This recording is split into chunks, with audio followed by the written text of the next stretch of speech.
gallu mynegu pethau'n rhyfeddol o hyn, ydy. Mae gyda fo wedi cael ei feddithio yn rhyfeddol. Rwan ta, yn sydyn bore yma. How's the enemy? Gofio dyn nhw'n ffrindiau, fi'n holi fel Angro yn mynd o'r hyn. How's the enemy? A dyna nhw'n dweud am faint o gloch di. Rhi o'na chi'n agor o. Rwan ta,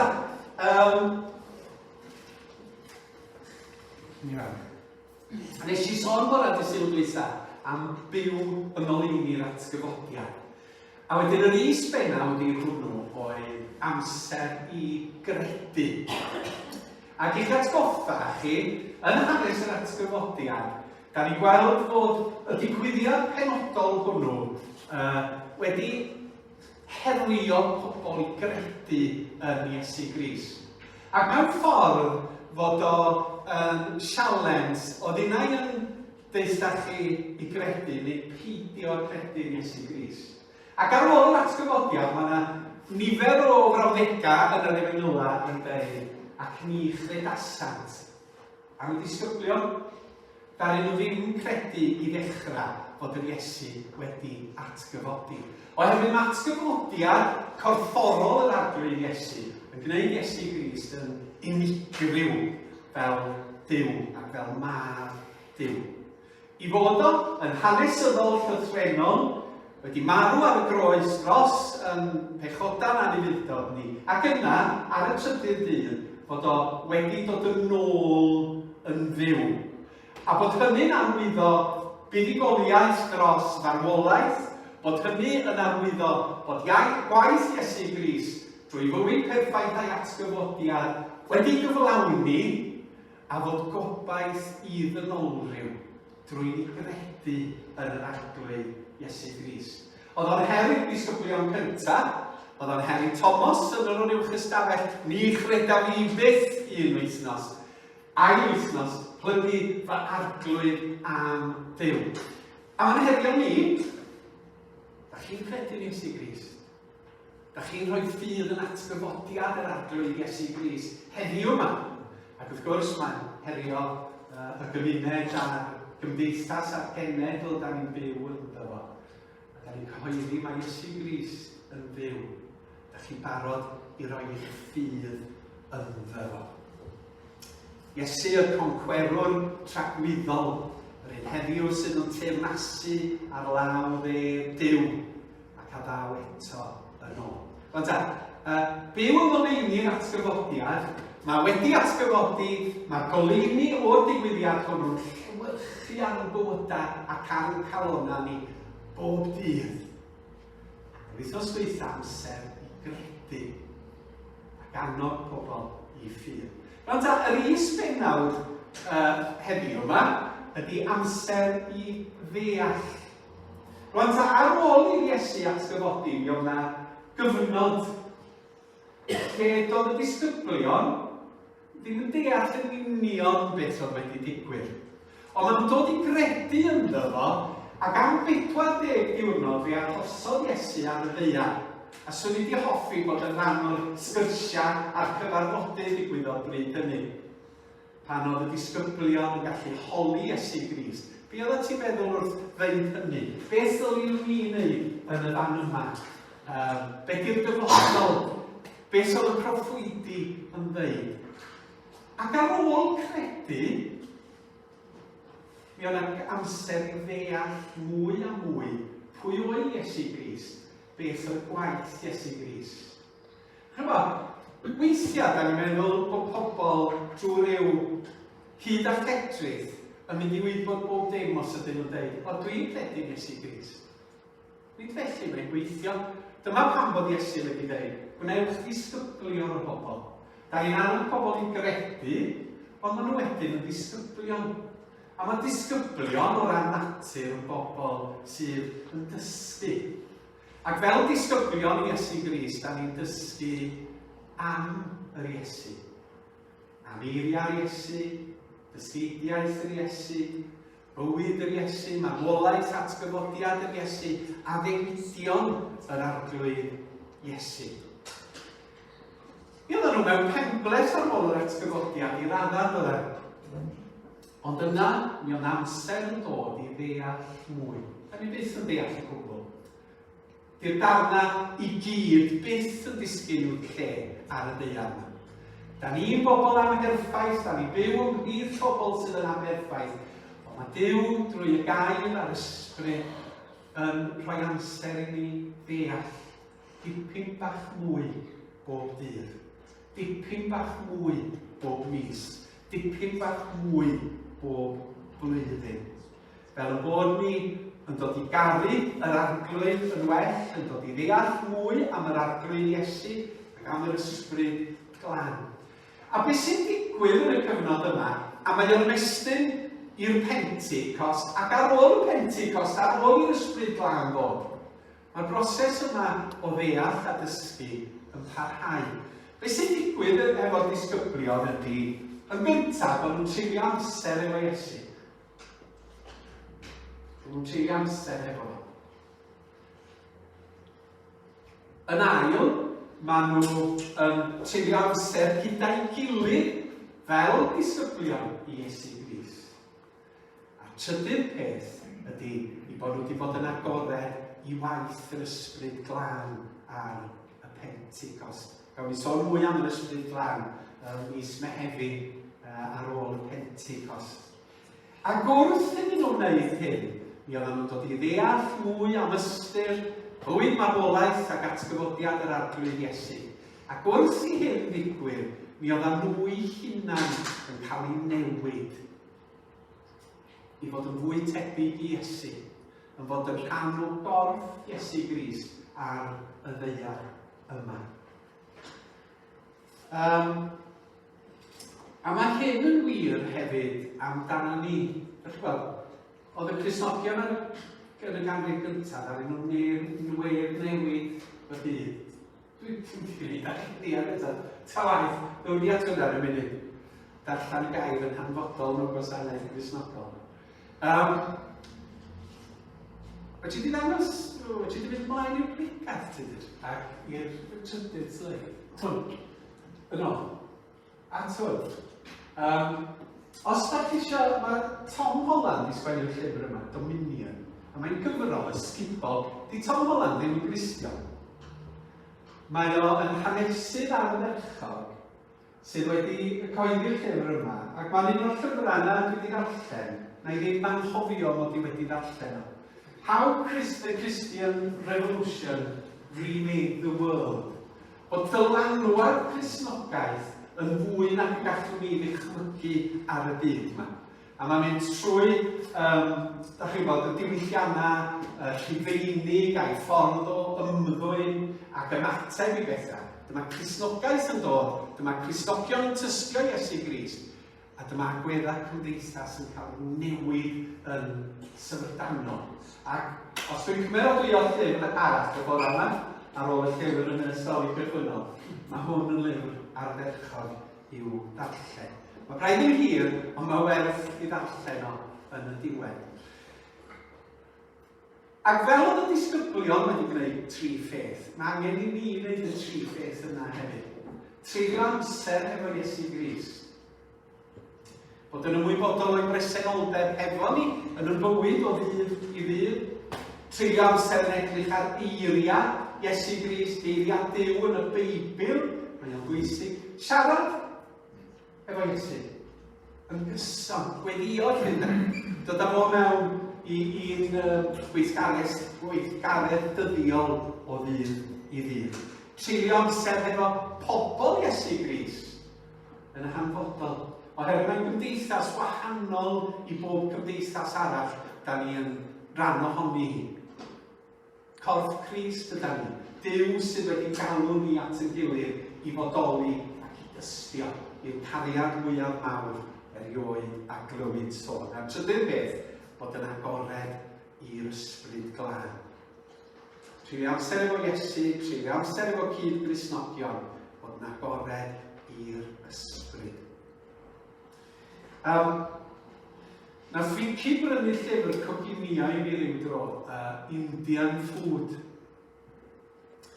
A oherwydd bod fi'n byw yn Mangor Uchel, mae'n le da, oherwydd bod ni'n aml ddiwylliannol y Mangor Uchel, stegawdau. Oedd gennym ni gymdogion Tsianiaidd, nifer ohonyn nhw. O'n i'n ffrind mawr efo un ohonyn nhw yn cadw siop Cinwa, neu Cinyawa, fel oedden ni'n dweud yn Gymraeg. Cinwa oedd enw'r siop Chinese. Ac o'na siop bwyd Indiaidd ym Mangor Ucha. A mi oedd na grosar lle o'ch chi'n gallu prynu'r spices I gyd. Ac o'n i rioed wedi gwneud chicken cwrma, o'n i'n mentro ddim pellach na hynny bryd hynny. Ond yn y ddisad, oedden nhw'n dweud bod rhaid chi gymysgu iogurt hefo gwahanol spices. Saffron oedd un o'r spices, ond oedd nhw'n rhy ddrud. Ac chi'n bod, oedd andros o ddrud saffron. Felly, dyma, wneud y iogurt a'r spices, ac oedd rhaid mwydo, trwytho, dwi'n am yn ail o'r neis. Oedd rhaid mwydo y cig am 4 awr ar 20 cyn I goginio fo. Mwyn i'r spices dreiddio I mewn i'r cig.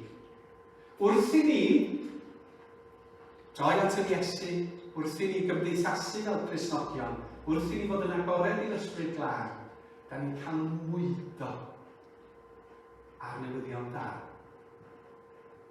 A mae'r rhinweddau ac egwyddorion yn ffydd yn dod yn rhan o'n bywyd ni. Amser I ddeall. Amser I ddeall. Mae rhaid ni roed amser o'r neilltu yn y bywyd mwyn I hyn ddigwydd. Ac un o'r pethau da ni'n gorfod I ddeall yn ôl wrth yr atgyfodiad ydy fod Duw yn rhoi grym rhyfeddol I ni fel Cristnogion. A pan da ni mewn gwendi, dyna i'n bersonol, neu fel y Iesu fel mae hi ar hyn o bryd, da ni byth I golli golwg ar y grym mae Duw yn rhoi I ni. Pan o'n I fachgen ifanc, oedd rhai o'r ffrindiau yn prynu ceir. Rhai o'n yn prynu ceir fel yma. Beth I hwn gyda chi? Arfon beth I hwn? RS2000 esgot ydi hwn. Efo Indian 2 litr yn un nhw. A oedd yr ogia, so'n cael car newydd oedd yn y gofyn. Ti eisiau gweld yr Indian? Ti? Ac oedd yn agor y bonnet. Pŵar, oedd rhaid, 2 litr yna, mynd mawr o rhaid, oedd arfer fyny ag I lawr yn Cymru, efo mudiad ieuenctid yn arbenwyr yn rhywbeth a felly, y cymdeithas yr iaith. Oedd ar yr agor y bonnet, mwyn dangos grym y car oedd ganddyn nhw. O weithiau fel Cristnogion, da ni yn colli golwg ar y ffaith fod Duw yn rhoi grym I ni I fod yn ddilynwyr ac yn disgyblion i'r arglwy Iesu Grist. A dyma adnod ryfeddol yn y fan yma, Bibliograph.net, Bibli Gymraeg newydd, o lythyr cyntaf Paul at yr Effesiaid. Paul yn y carchar ar y pryd, yn sgwennu'r geiriau syrdanol yma. Fel un oedd Paul yn sgwennu at y Cristnogion, dwi hefyd am I chi sylweddoli mor anhygoel ydy'r nerth sydd ar gael I ni sy'n credu. Dyma'r pŵar aruthrol wnaeth godi'r Meseia nôl yn fyw a'i osod I eistedd yn y sedd anrhyder ar ochr dde Duw yn y byd nefol. Hynny oedd, Paul yn dweud, ydych chi'n ymwybodol bod chi efo pŵar arbennig fel Cristnogion. Ac yn yr adnod yma, mae yna nifer o eiriau am rym yn cael ei defnyddio yn y groen. Mae o'n sôn am y dunamis, y nerth, dunamis, y dynamite mae Duw yn ei roi I ni fel grym. Mae'n sôn am yr energeia wrth sôn am Duw yn gweithio yna, y gair sydd yn cael ei roi am energy. Mae o'n sôn hefyd am kratos, sef pŵer aruthrol yn y paragraff yma. Ac ydych chi'n ymwybodol mewn Paul bod atgyfodiad Iesu yn dod â grym I chi, a fod atgyfodiad yr Iesu yn rym sydd yno chi. Dwi hefyd am i chi sylweddoli mor anhygoel ydy'r nerth sydd ar gael i ni sy'n credu. Dyma'r pŵer aruthrol wnaeth godi'r Meseia nôl yn byw a'i osod i eistedd yn y sedd anrhydedd a'r sodre Duw yn y byd. Pan da ni'n credu yn Iesu, pan da ni'n dod i ddeall mwy am Iesu, da ni'n dod i ddeall fod atgyfodiad Iesu yn rym yno ni. Dyna pam bod yr Eglwys Gristnogol yn anwybygol hyd ddiwedd y greadigaeth yma. Oherwydd nid yn y nerth yn hunan gan ni'n gweithredu, nid yn y nerth yn hunan gan ni'n parhau i dystio i'r ffyr, ond y nerth atgyfodiad yr Iesu. A mae'r atgyfodiad yn arwydd neu ar y ddangos pŵer aruthrol Duw y Creuwr. Nid ryw ddigwyddiad heb arwyddocad ydy'r atgyfodiad, ond mae o'n arwyddo grymusdera Duw ei hun. Yn trechu marwolaeth, yn trechu'r tywyllwch, yn trechu y diafol a phwerau y ddall. Ac mae o heddiw yn rym yno ni gan Dduw. A mae'n bwysig yn ein gweithgarwch ni a ran teyrnas Dduw yn bod ni yn sylweddoli hyn ac yn deall hyn. Fe newidwyd y disgyblion ofnus, llwath a digyfeiriad i fod yn rym oedd yn gweddnewid cymuned a chymdeithas ac yn tyfu yr Eglwys Gristnogol yn y ganrif gyntaf. A heddiw mae'n un grym ganddo ni, grym Duw, grym yr atgyfodiad. Paul mewn man arall yn sôn bod chi'n farw, ond bod chi'n cael eich atgyfodi yn yr arglwydd Iesu. Mae'n gweithio yn calonna ni ydy'r etifeddion.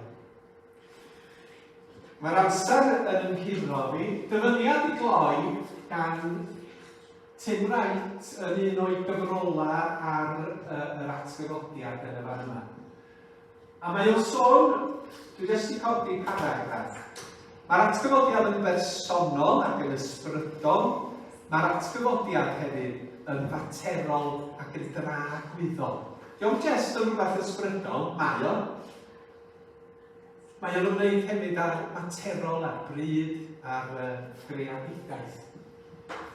The message of the resurrection is that this world matters, that the injustices and pains of this present world must now be addressed with the news that healing, justice and love have won. If Easter means Jesus Christ is only raised in a spiritual sense, then it is only about me and finding a new dimension in my personal life. But if Jesus Christ is truly risen from the dead, Christianity becomes good news for the whole world, news which warms our hearts precisely because it isn't about warming hearts. Easter means that in a world where injustice, violence and degradations are endemic, God is not prepared to tolerate such things, and that we will work and plan with all the energy of God to implement victory of Jesus over them all. Byd Duw di hwn, nid byd anghyfediniaeth, nid byd tywyllwch, nid byd anghyfiawnder. Byd mae Duw wedi greu a'i garu ac wedi rhoi ei fag. Da ni'n annog pobl i gredu'n yr arglwydd Iesu yn y lle gyntaf. Da ni'n annog pobl wedyn i ddeall, da ni'n deall i gwbl bych. I ddeall a thyfu yn y ffydd, ac i sylweddoli does na ddim byd mwy syfrdanol wedi digwydd yn hanes dynoliaeth, a bod Duw wedi dod i'n plith yn Iesu Grist, a da ni byw yn ngoleuni yr atgyfodiad.